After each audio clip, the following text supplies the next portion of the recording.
Hello and welcome to the Card Combo Show with me, Chocobilly, where I look at weird and wonderful card combinations in the Final Fantasy TCG. But before we get going, how are you doing? You alright? You know, it's not very often people ask these questions, so I'm just making sure. Let me know in the comments how you're doing. I'm good. Thank you for asking.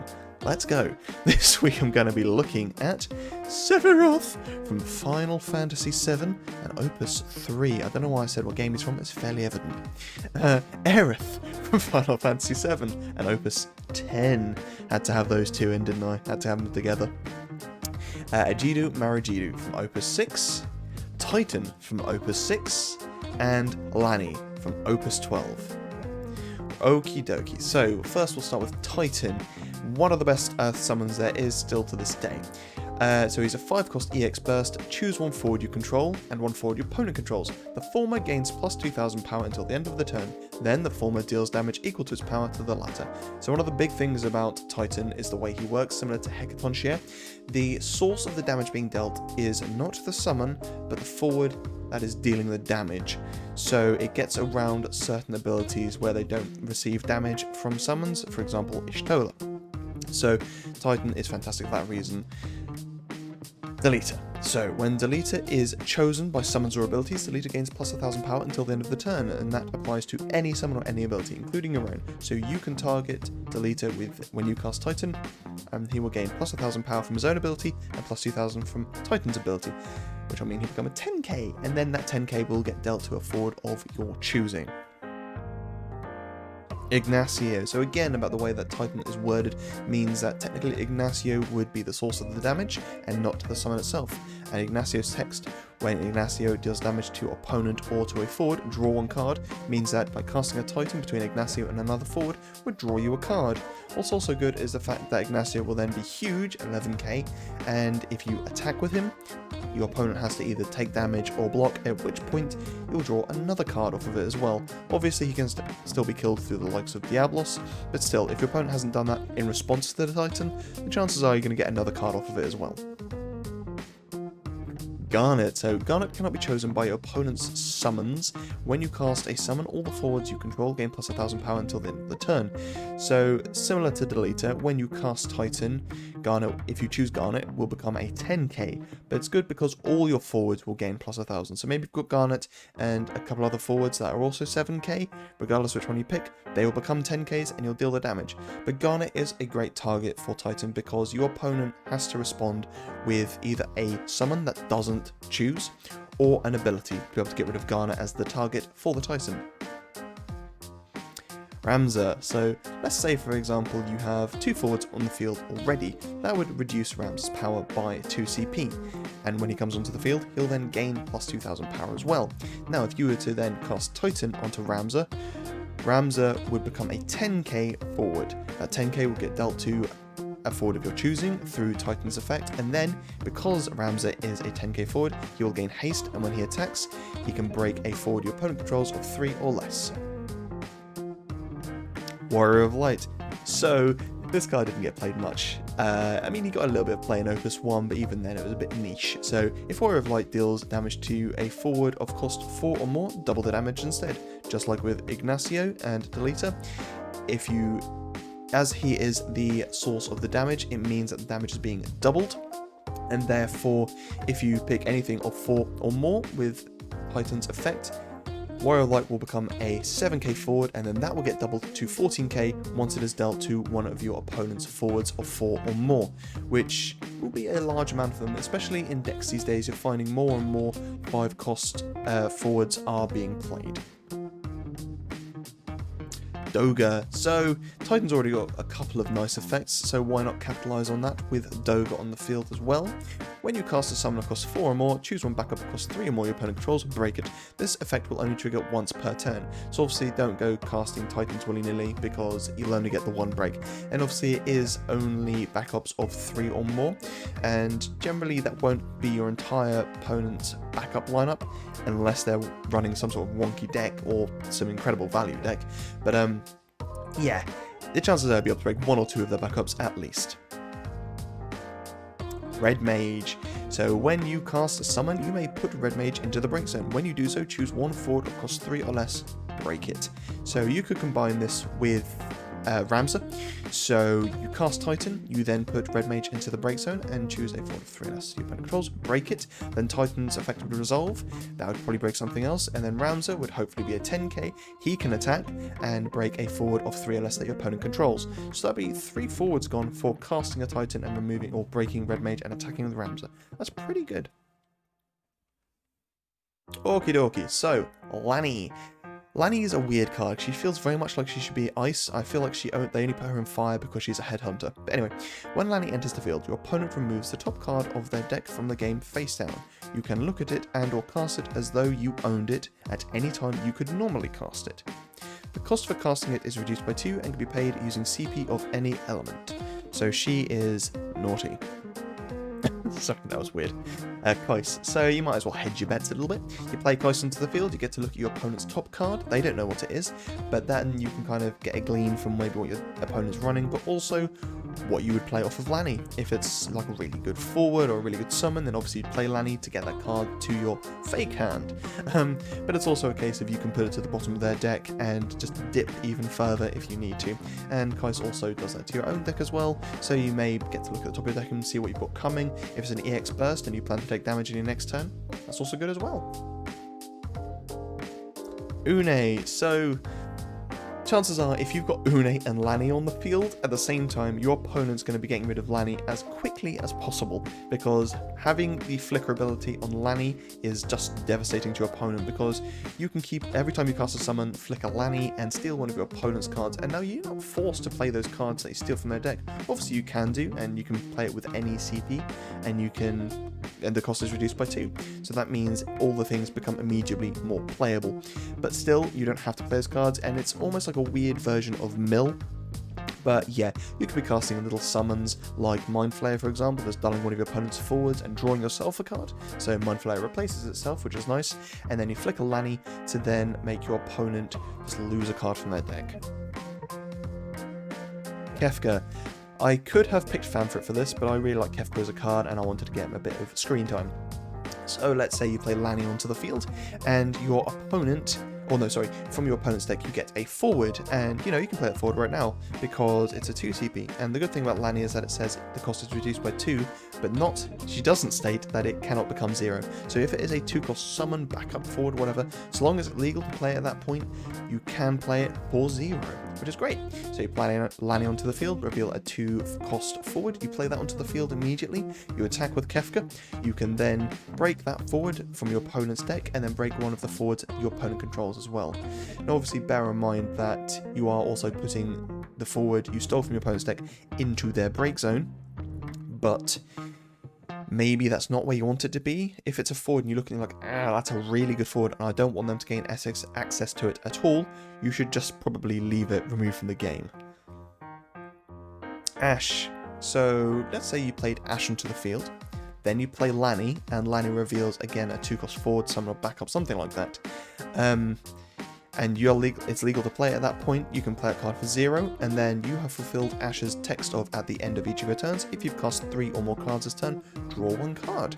So again, Ash, Lani, and then let's go for a summon or something like that. Maybe it's a Belias. You cast that Belias, you get a card to hand, and maybe Lani or Ash can now attack as well. That'd be pretty cool. And you get a card off of Ash's ability. Tama. So let's say your opponent plays something like Backup Seymour, which puts a summon to the top of your opponent's deck. And then they go to use maybe Seymour's S or something along the lines to get that summon to be able to cast it. You could interject with Tama, put Tama into the break zone, bring in Lani, and oh, what's the top card in your opponent's deck? Oh, it's that summon you put there with Seymour. I think I'll have that, thank you very much. I love Tama. She just makes every character in the game a back attack character, which is hilarious. Alright, Aerith. So you guys may be aware of this already. It was fairly, well, not prevalent, but it became widespread knowledge quickly after it was found. But Aerith combined with Zezat can create an infinite loop. There's a few cool things you can do with it, and I'm going to give you your first example. Okay, example time. Yes, it is really me. Hello. So, let's say you wanted to play Zezat onto the field this turn to get the infinity effect to happen. Let's dull these 2 and discard 2 Earth from hand to play for Zezat. Now that he's on the field, we can now reactivate Aerith using his own ability, so we will dull Aerith to activate these two. Then we'll dull these two to activate Aerith. Then we'll dull Aerith to activate these two. Then we'll dull these two to activate Aerith. You see where I'm going with this. Obviously, there's more you can do with it as well. So we'll dull that to reactivate these guys. Then we could always do this to deal 4k to an active forward opponent controls. Then we'll do that to activate Aerith. We'll dull Aerith to activate 3 of them. We'll then do that to activate her, to activate that, to activate these guys. We'll then do that to deal 4k to an active forward. We'll then do that to activate Aerith, and rinse and repeat until silky smooth. Okay, so yeah, I think it's a pretty cool thing you can do with Zezat and Aerith. When I first saw it, I was like, this is tasty. I mean, I think Aerith is a great card anyway, due to her choose 3 category 7 characters other than Aerith, activate them. The fact that it's not restricted to backups or anything, it's just characters, she's really strong. And I've always liked Zezat as a card anyway, so these two together is fantastic.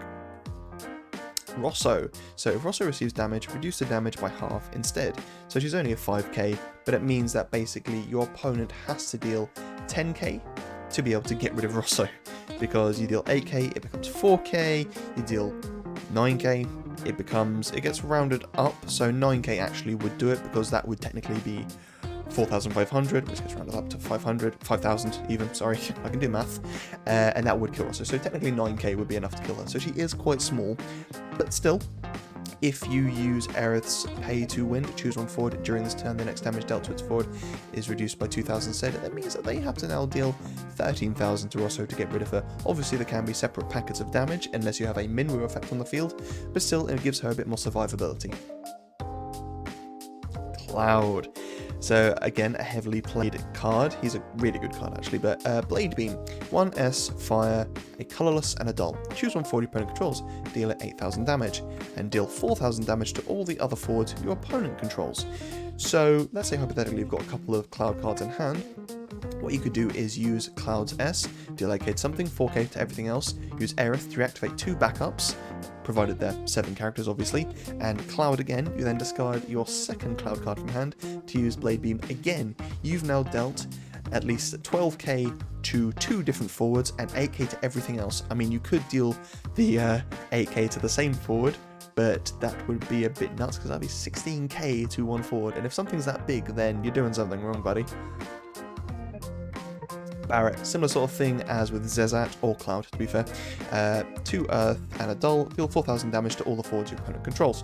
Obviously you can Dull to 7 backups and Barret to deal that 4k, you then use Aerith to reactivate those backups and Barret and do it again. If you've got Zezat, you could then implement him into this and get Aerith to be reactivated to reactivate Barret and the 2 backups again, and then you do Barret's ability one more time for 12k board whip. The chances of you having Aerith, Barret and Zezat on the field all at the same time without your opponent having something to say about that is pretty slim, but it can happen and it's funny when it does. Tifa. So the Final Fantasy VII tribal decks were pretty strong already, but when this Tifa came into the game, oh boy did they become a pain in the butt. So if you control a card named Cloud, the cost for Tifa being played into the field is reduced by 1 and can be paid with CP of any element. The category 7 forwards other than Tifa you control gain plus 2,000 power and brave, and if you have 3 damage, Tifa gains the category 7 forwards you control cannot be broken by opposing summons or abilities that don't deal damage. Oh, sorry, that was a mouthful. Yeah, so suffice it to say that she is a massive pain, and the fact that Aerith can be used to make it so that Tifa cannot be targeted or just reduce the damage done to any forward, because if you get 3 damage and all your forwards, or your 7 forwards even, have to be dealt damage to be broken, and you can reduce that damage by 2, that means it can become even worse. And you know, there's no limit on the amount of times that you can use Aerith's ability. As long as you can pay for it, it can happen. And not to mention the fact that Tifa also buffs Aerith by 2k, which makes her even more of a pain to deal with. Red 13, yeah! So I'm focusing more on the 1,000 power and first strike. Obviously you can reduce the damage he would receive, and you can make it so he can't be targeted by summons and abilities, so he becomes a stalwart knight in your defense, stopping any of your opponents from attacking, because he can block for 9k, which is going to do a pretty good job on its own, and you can stop him from being... You can even attack with him, and then use Aerith to reactivate him, and still use her pay to win ability to reduce the damage he would receive when he blocks, if he does block something higher than his own power. Sephiroth. So I, a year and a half ago or so, ran a deck utilising this card. We've got some better Sephis in the game now, but this guy's got some fantastic combos, especially with Magic Pot and Cloud now as well. So, for example, Sephi has the text EX Burst. When Sephiroth is put from the field into the break zone, you may search for one dark card Sephiroth and add it to your hand. And Magic Pot has Earth, Dull, put Magic Pot into the break zone, and one forward without the generic icon into the break zone. Search for one forward of the same name as the forward, put into the break zone and play it onto the field. You can only use this ability during your turn. And then Cloud's text, Dull, put one category 7 forward into the break zone. Search for one forward that costs 1 CP more than the forward put into the break zone and play it onto the field. You can only use this ability during your main phase. So, example number 2. So, I'm going to play Sephi onto the field. I'll just dull those two and discard a Genesis to play Sephiroth. Now obviously I've already got Cloud and Magic Pot on the field ready to go, and I am going to use Magic Pot's ability. And Magic Pot will put itself and Sephiroth into the break zone, which means that I will get to search a Sephiroth card from my deck, but also search another one and play it onto the field using Magic Pot's effect. So, from Sephi's effect, I am going to search myself a Dark Sephiroth card, so I'm going to go for Opus 11 Sephiroth. And then using Magic Pot's ability, I'm going to go for 7 CP Sephi and bring him onto the field. Now that will mean that my opponent has to discard 2 cards upon 7 cost Sephi's entrance. Then I will pay the 1 CP and discard the Sephiroth that I got from Ice Sephiroth's Leave the Field ability to pay for Sephi's S, making my opponent discard a further 2 cards. Then I'm going to dull Cloud, put 7 cost Sephiroth into the break zone, and search for a forward of 1 CP higher.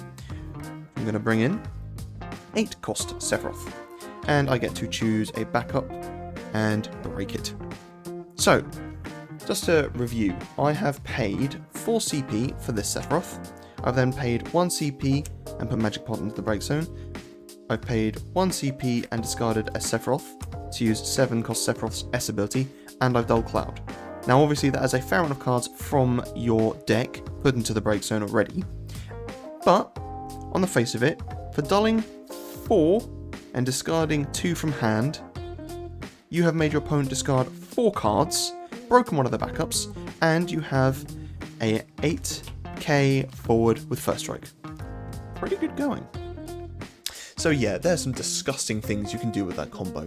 Obviously you don't have to do it in the way that I suggested, or you don't even have to do as many times as I suggested. You know, you could just have Sephi and then use Sephi and Cloud to be able to just play a 5 CP forward onto the field and get the card from the Sephi proc, or you can just use Magic Pot into something else to be disgusting. I mean, to be fair, this Sephiroth with Magic Pot into the 7 CP Sephiroth just to get the discard and then the S ability on the stack immediately, that's grim, man. You don't need to go any further than that, breaking your opponent's backups and whatnot. That, I think, is painful in its own right. Ajido-marujido. When Ajido-marujido enters the field, select one of the 2 following actions. Cast 1 summon from your hand without paying the cost, or choose up to 2 summons in your break zone, add them to your hand. So she can recur her cost, making her effectively only a 1 CP backup, which is really good, and getting summons from your break zone with a lot of decks is what makes or break the deck. But, more importantly, cast 1 summon from your hand without paying the cost. That's any summon. It doesn't matter how much the summon costs, she can cast it, and the more summons that come into the game, especially high-costed ones, the better this card becomes. So, Tidus. I was going to feature Opus 12 Sellers, but I figured Tidus kind of fits the gap a bit better. So, when Tidus enters the field, choose one character you control, return it to its owner's hand. So you can bounce Ajido-marujido back to your hand, and then play it onto the field again to then cast a high-cost summon from your hand. The reason I didn't feature Sellers is because obviously when Sellers attacks, you can choose a backup you control and bounce it to your hand, but you also have to bounce a forward your opponent controls, and thereby probably getting rid of some of the targets that you would want to cast with a summon cast by Ajido-marujido. Arc. So Arc's the highest cost summon in the game so far, and it makes sense that you'd want to cast it with Ajido-marujido. You can only cast Arc during your turn, so do be wary of that. All the forwards lose 8,000 power until the end of the turn. Draw 1 card for each forward whose power became 0 or less during the previous effect. So be mindful of your own forwards as well, because if they, obviously it can hit them as well, but if they do get put into the break zone, you get to draw a card for that anyway. So let's say hypothetically you got rid of a couple of your opponent's forwards and one of yours, you get to draw a card for every one of those, which is recurring the value of Ajido-marujido and the arc that's gone from hand as well. And you can, combo this with some other cards as well, like the 5-cost Aiko that can search your summon when she enters the field and draws you a card when she leaves the field, which Arc would make her leave the field. You could also use Vikings in this as well. When they enter, draw you a card. When they leave, draw you a card. So there's lots of cool things you can use with this Arc, and especially with Ajido-marujido. Zodiac. So if you control a dark forward, the cost to cast Zodiac with Keeper of the Precepts is reduced by 3, but we don't care about that, because we're going to be casting with Ajido. Break all the forwards your opponent controls, you receive damage equal to the number of forwards broken by this effect.